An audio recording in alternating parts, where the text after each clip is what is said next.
Swim Spa Extravaganza at the Western Carolina State Fairgrounds in Aiken this weekend. Enjoy year-round fitness and exercise in a Michael Phelps Swim Spa. Financing available with monthly payments as low as $79 Friday through Sunday at the Western Carolina State Fairgrounds. The Live 5 for 6 Skyview Network, sponsored by Terry Lambert Hyundai. Well, this mess you see here on the Gulf Coast with the showers and thunderstorms, all of this is headed in our direction. It's going to make for a very interesting weekend. A full look and a changing 5 for 6 forecast straight ahead. Right now on News Channel 6 at 6, 2 escaped inmates caught in Burke County. We'll have the latest information on their capture as your News at 6 starts now. Live from Television Park, this is WJBF News Channel 6 at 6. Hello, everyone. I'm Jenny Montgomery. I'm Brad Means. Thanks for joining us. Coverage you can count on begins with the search for 2 missing inmates in Burke County. 14-year-old Brandon Davis and 15-year-old Corinthian Newton were caught on Ponderosa Road. Hannah Latier is live now where the inmates were caught. She has the story. That's right, guys. Just moments ago, Colonel Jimmy Wilds with the Burke County Sheriff's Office tells us the inmates were caught after about 4 hours of searching. Law enforcement found a T-shirt with blood on it in the woods near Knight Road and Ponderosa Road. Bloodhounds tracked the scent to a storage container on Ponderosa Road.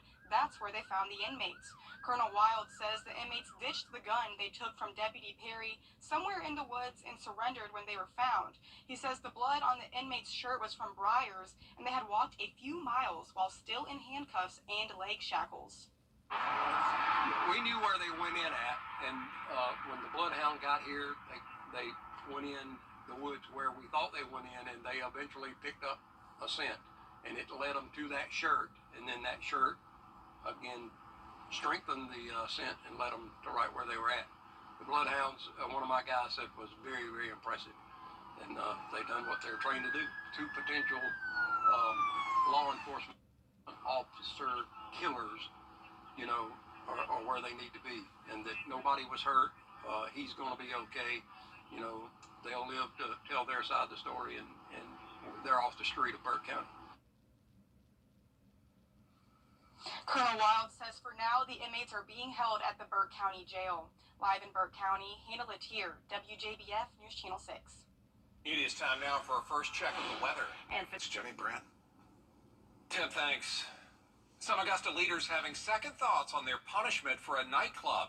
Commissioners recently voted to put Club Rain on 6 months probation. Could that change, though? George Escala has the story. When it comes to Club Rain, some Augusta commissioners want to wipe the slate clean. For me, rescinding the decision to put Club Rain on probation, where they've been open for 9 years. This was one incident that happened outside of their club. Earlier this month, commissioners voted to put the club on 6 months probation. In a letter to city leaders, the sheriff's office said there was a fatal shooting outside the club in January. Its recommendation: revoke the club's licenses. Chris Weeks' business is next door to Club Rain. He doesn't understand how commissioners can go from a recommendation to revoke to no action at all. I don't think they should lift the probation. Not until there's, more information. So just lifting that probation doesn't make sense to me right now. For some commissioners, placing Club Rain on 6 months probation and leaving it in place makes sense, even with the sheriff's office calling for the most severe punishment. There were some differences of opinions on stories and he said, she said kind of thing. I just think it's the right thing to do because it's holding them accountable. I don't think that you're going to see us take their license or anything like that. When things happen, like what's happened next door, to the point to where, the sheriff wants to revoke the license, then, that means that there's problems that have to be solved. For city leaders, the problem is what to do with the punishment for Club Rain. A decision is expected the first meeting in April. In Augusta, George Escala, WJBF News Channel 6. The Richmond County Sheriff's Office is teaming up with Aramark to bring the Into Work program. Isabel Moody has more. The program started back in 2022, and its goal is to help inmates achieve what they may never have imagined. They're completing something, some of them for the first time, and some of them are getting a certificate for the first time. So that gives them a little bit of pride. It has been a huge morale booster amongst our inmates, and being that they get to spread the word amongst other inmates of the program and the benefits that they receive from it. It also increases positive behavior within our facility because it gives them something to do so they're not sitting around. The Into Work program allows for trustees who work in the kitchen to be able to take classes to get a certification from the National Restaurant Association. We'll do 1 or 2 classes a week, and we do it after the shift. We all kind of huddle together in the kitchen, and they have their workbooks, they have assignments, they have to do tests and things like that. It is a second chance for the inmates to provide them with job skills and build self-esteem to prevent incarceration. It's exciting for us to watch them graduate because our main goal is to reduce recidivism. Also, like I said, give them something to do while they're in here. So we have the Into Work program, and we are looking to bring other programs into our facility. The Sheriff's Department is always looking for programs that's going to help the inmates once they leave the facility or they're adjudicated. It helps inmates to realize that there is something they can look forward to and may not have to worry about life after jail. So they're awarded the chef's coat. They didn't want to take it off. So I think it just gave them something to work towards to instead of just thinking about jail. Maybe we have a future after that. After the class, they are awarded an internship through Aramark, so Aramark will help them to find employment after the fact. And we also do scholarships. They can get $2,500 for 4 years. And if they don't want to use the scholarship, they can also give it to their children as well. This March, there were 4 graduates, and there are 11 currently in the program, and more on the wait list. Isabella Moody tonight, thank you. Allendale County now, where the school district is getting a $1 million grant to launch a Stop School Violence program. It'll provide bullying intervention training. District leaders will also work with law enforcement and healthcare providers to offer support. So that they can create a safe space for children to be able to communicate on their feelings and their emotions, and also to be able to work with the home environment so that what happens at school also can happen at home. Moms, dads, and caregivers, you have a role in this too. The district's going to use surveys from families to improve the program. Coming up, lawmakers in a race against the clock. How they're working to pass a spending deal ahead of the deadline. Dry today, not tomorrow. No doubt about a 90% chance of rain for Friday, 40% for Saturday. So Saturday's not a washout, but Sunday, looking nice. Forecast straight ahead. Three coatings of the South, where quality meets excellence. Lawmakers in a race to pass a spending bill ahead of the deadline this Friday at midnight. Anna Warnicki with details of a bill that could prevent a shutdown. The 1,012-page federal spending bill was published in the early hours of Thursday morning. There was some very tough negotiation. We went through item by item in the budget in order to bring sanity to this situation. The $1.2 trillion package would fund agencies like the Department of Homeland Security and the Pentagon. We need to make sure we have a strong military, and that's supported in this. It also includes more funding for child care and cancer research. Republicans and Democrats praised the bill. We'll keep the government open without cuts or poison pill riders. But now it's a sprint to the finish line. Lawmakers must get the bill to the president's desk by midnight on Friday to keep the government open.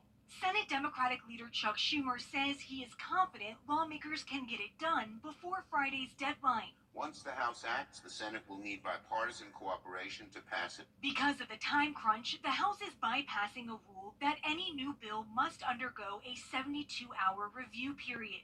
But in the Senate, where one senator can stall a bill for days, that one senator is Utah's Mike Lee. We shouldn't be forced to rush to judgment on it. Senate Minority Leader Mitch McConnell says lawmakers should not book their flights back home just yet. We're likely to be here this weekend.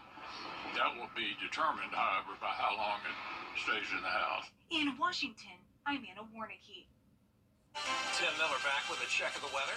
Yeah, let's take a look at some of the rain. When will it be raining? Well, here's some of the timeline for this. It's going to be pretty significant, especially as we get into tomorrow morning through Saturday. We'll detail the rest of your forecast. Don't miss the chance of rain. An unsettled week ahead, but really good Friday through Easter is looking pretty nice. Temperatures in the 70s. Let's give away our umbrella tonight. Our Viper 6 umbrella winner is Jennifer Key of Hepzibah. Register to win yours at WJBF.com. All right, thank you, Tim.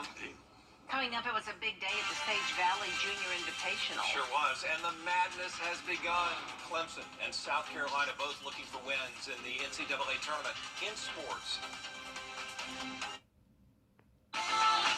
Hey there, I'm Anna Christina. Coming up this week, Chef Nakia Darch joins me to prepare a duck. You heard me right. Plus a special pairing treat with Kate's Wine Room, and actor Caleb Aiken joins us to chat music and perform. Happening this Friday at 12:30.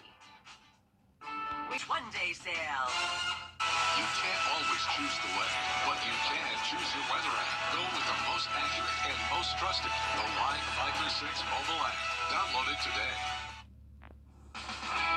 Now, WJBF sports coverage you can count on. On the boys' side in the NCAA tournament, the men's South Carolina Gamecocks team is currently losing to Oregon. They might be eliminated from the tournament. We'll have more on that later. But on the women's side, the undefeated and top-seeded Gamecocks are gearing up for their first-round matchup in the NCAA tournament. The Gamecocks hosted Presbyterian earlier in the season where they beat them handily, 99-29, but that was back in December, and that was with Camila Cardoso in the post. The 6'7" senior has been suspended from Game 1 of the NCAA tournament after being ejected from the SEC championship game against LSU. The Gamecocks are still favored to get the win despite being without their star center, and Cardoso will be watching from the locker room. She said she thinks it's going to be a great environment, and the team is ready to prove they have what it takes to win it all. I feel like the gym is going to be packed. It's going to be a very good environment to play at, which it gives energy to both of the teams. So I think that's going to be amazing. Our team is a very hungry team. We're competitors. We love the game. We love each other. So we want to win for each other. And for some of us, this is revenge tour. We want to get out here and win the Natty. So we're going to do whatever it takes to accomplish this goal. Tip-off is on Friday at 2 p.m. inside Colonial Life Arena.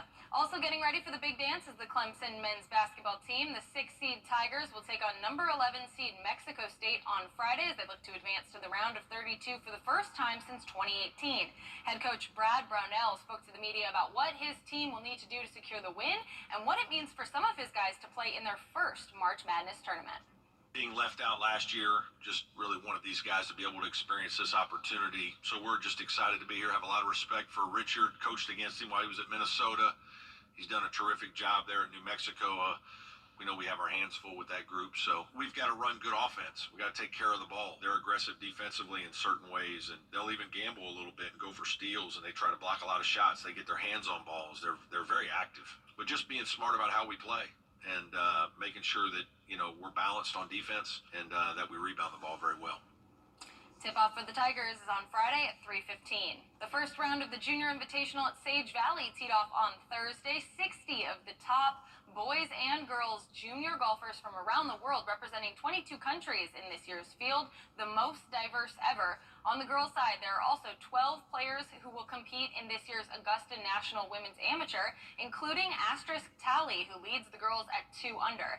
This is also the first year the tournament officially invited college coaches, and South Carolina women's coach Kaylin Anderson is among those who took advantage. Well, it's a great opportunity, obviously, to get a worldwide field that's an elite field right in kind of our backyard. We're an hour from campus here, and such a special place, Sage Valley, and for them to really have this event and the quality of event this is and what they provide for the juniors is really special, and it's a special opportunity. And fortunately for us, we can come over here and see some of the best players in the world just an hour from campus. On the girls' side, Asterisk Tally leads by 2 shots. South Carolina commit Ella Galitsky also in there tied for 4th, 3 shots back. Then on the boys' side, New Zealand's Joshua Bai leads by 4 shots after a very impressive 7 under 65. They will tee off from both tees tomorrow morning at 9. Leaders tee off at 10:30. We're looking forward to it. That does it for sports. Save thousands at the huts as low as $79 Friday through Sunday at the Western Carolina State Fairgrounds. Finally tonight, Jim Farrell lived in Augusta for decades, but he never forgot his Texas roots. He planted all kinds of wildflowers along his fence that bordered the Augusta Reservoir, and especially loved his bluebonnets, the Texas state flower. Mr. Jim died about 15 months ago, but his flowers are once again blooming, thanks perhaps to his signs that are still standing asking crews not to mow. You can see them when you walk around the reservoir. What a tribute to his legacy. So pretty. Thank y'all for watching. We appreciate you. We'll see you again at 11. Have a great evening.